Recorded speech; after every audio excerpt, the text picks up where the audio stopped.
என்ன இது? வீட்டு வாசல்ல கோலம் எல்லாம் போட்டிருக்கு, வாசல்ல தோரணம் எல்லாம் கட்டியிருக்கு, உள்ள ஒரே சாம்பிராணி புகையா இருக்கு. பலத்த பூஜை பண்ணிட்டு இருக்காளோ?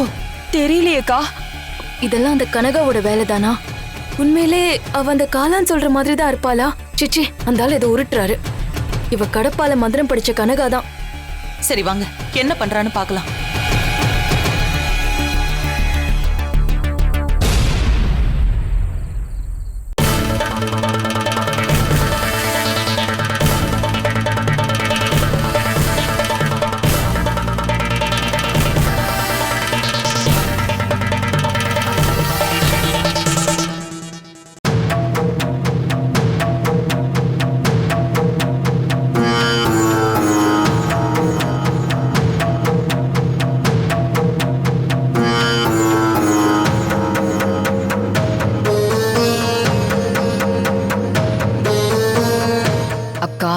பாத்தீங்களாக்கா,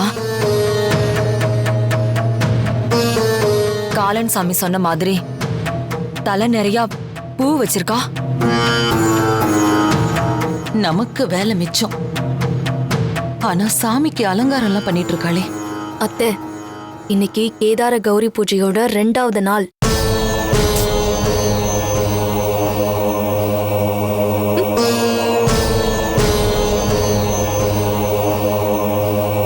எல்லாரும் எங்க போனீங்க? அது வந்து என்ன பெரியமா, அப்பா பெரியப்பாலாம் காணோம். நீங்க எல்லாரும் எங்க போயிட்டு வரீங்க? நம்ம பங்காளிங்கள்ல ஒருத்தர் விபத்துல இறந்துட்டாரு. அதான் பார்த்துட்டு வர போயிருந்தோம். ஓ, ஆமா அசோக், நமக்கு நெருங்கின பங்காளிங்க. அதனால இங்க நாமளும் பூஜை பண்ணக்கூடாது, அதானே? என்ன நம்ம பிளான் இவளுக்கு தெரிஞ்சிருச்சா?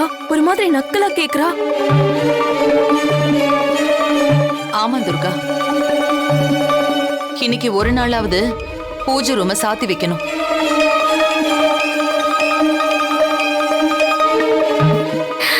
பூஜை முடிய போகுது, தீபாரதனை காட்டிட்டு பூஜை ரூம சாத்தி வச்சிடுறேன். சீக்கிரம் அடிச்சு வெயிடி, அப்பதான் அது வந்து உன்னை கொன்னு ரத்த காவு வாங்க சரியா இருக்கும்.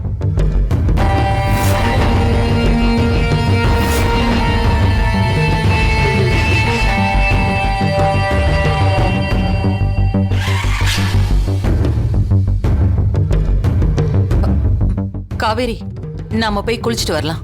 சரிக்கா, வா வா. என்ன இவ நம்மள அப்படி பாக்குறா? ஒருவேளை இவளுக்கு விஷயம் ஏதாவது தெரிஞ்சிருச்சா? அத நாம சொல்லணும்னு எதிர்பார்க்கறாளா? அவங்க கூடயே போயிடுவோம்.